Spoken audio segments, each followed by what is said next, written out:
Well, in this country, we have a reading crisis, and it's pretty much global. I've talked about that with PISA scores. Just about everywhere in the world, we're starting to see declines in reading. And that's because of a variety of factors, socioeconomic factors, economic factors, and educational factors, and technological factors, and just the way people are living. And reading is still an important skill. There's this idea out there that you don't need to read anymore. Well, yeah, you do. So a few years ago, I was teaching in Northeast Tennessee, and the Chamber of Commerce was actually asking teachers for information about reading and trying to get teachers to encourage reading, especially at the high school level. Why did they care about this? Why did they care about reading? Chamber of Commerce is a group that encourages businesses to come to the area. Well, the reason why is because they were seeing businesses that could not stay in the area or that had to look outside the area for workers because they didn't have enough people who could read well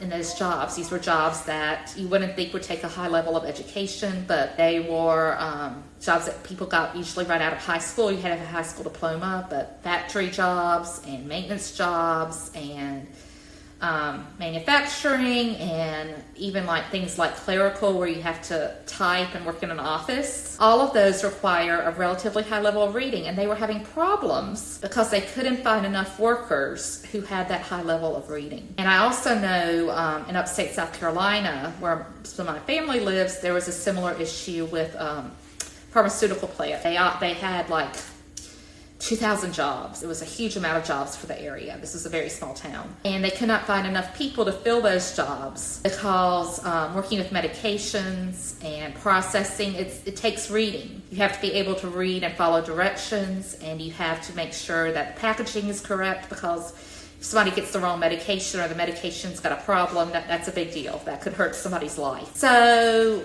reading is still really important, and it's not enough to say, oh, well, the student can listen to directions, or the student can watch a video about this, because again, it does not provide the same depth as reading. And there are many things that are not on audio. Even today, there's just a lot of reading involved with everyday life, and reading is also the main way that we learn vocabulary.